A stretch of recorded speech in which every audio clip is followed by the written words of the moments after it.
A young woman crashes her car on a quiet road in New Hampshire. A witness stops and speaks to her.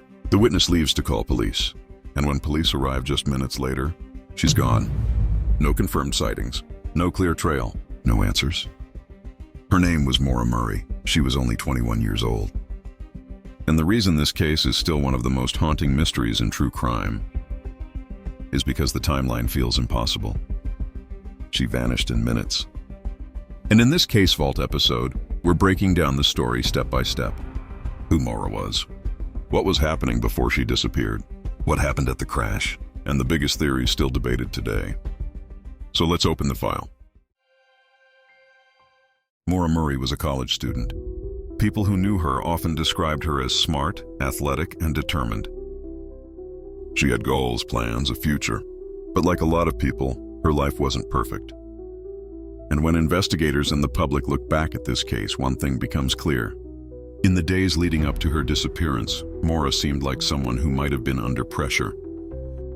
Not necessarily pressure from one single thing, but the kind of pressure that builds up over time.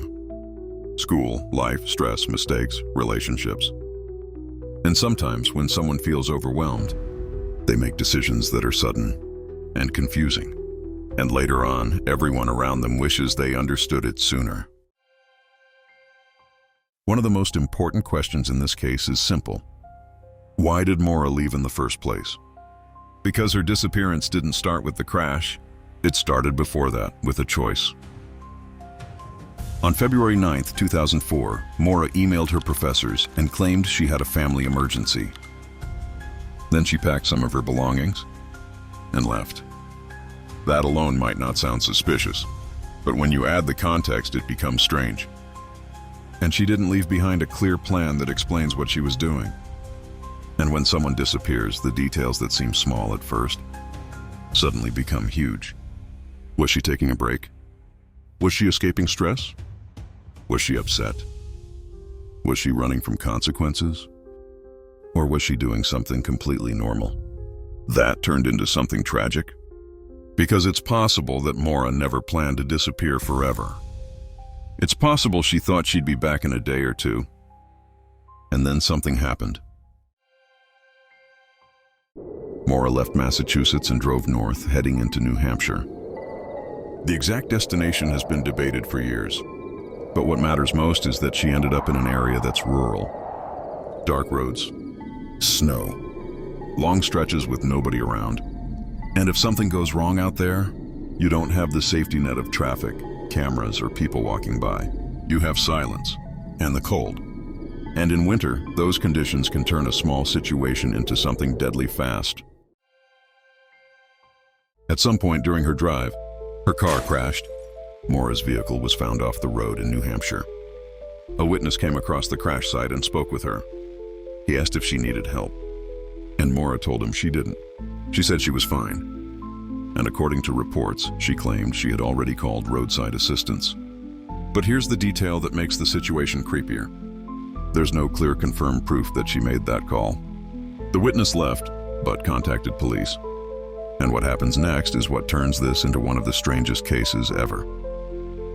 Police arrived, and Maura wasn't there. When police arrived on the scene, Maura wasn't there. Her car was still there. The crash site was still there. But the person who should have been standing nearby was gone. And this is the detail that makes the case feel unreal. Because it doesn't match what most people think would happen. If you crash your car alone, you usually stay close. You wait for help. But Maura wasn't there, and she wasn't found in the immediate area. Searches took place. People looked through the area. They looked for tracks in the snow. They looked for evidence, but Maura wasn't found. No confirmed trail, no confirmed sightings, no confirmed moment after the crash that solved the case. And as time went on, the case became more complicated because every year that passes makes it harder to know the truth. This is the core mystery of Maura Murray. A witness spoke to her. Police arrived shortly after, and Maura was gone. So there are only so many possibilities. Either she ran, she was picked up, She was hiding, or something happened that nobody saw. And when you remove all the theories, the one thing that remains true is this: Maura disappeared, and she has never been found. One theory is that Maura panicked. Maybe she didn't want police involved, so she ran into the woods to avoid being seen. But the area was cold and dangerous. And if she ran into the woods, you would expect to find something: clothing, tracks, a trace. But nothing confirmed has ever been found. So people ask, if she ran, how did she disappear completely? Someone could have stopped, offered help, and Maura could have accepted.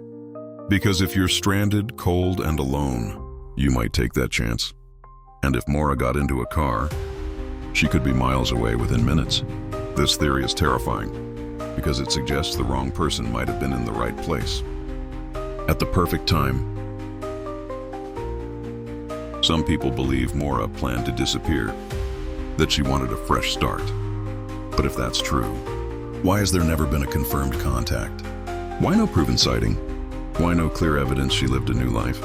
It's hard to vanish completely and leave absolutely nothing behind.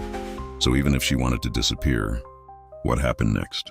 To this day, Maura Murray has never been found. And what makes this case so haunting is not just that she vanished, but that she vanished so fast. A crash, a witness, police arrive, and silence. So what do you think happened? Did she run? Did someone pick her up? Or is there something missing from the timeline that we still don't know?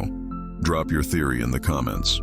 And subscribe to the Case Vault, because we're opening the files other people forgot.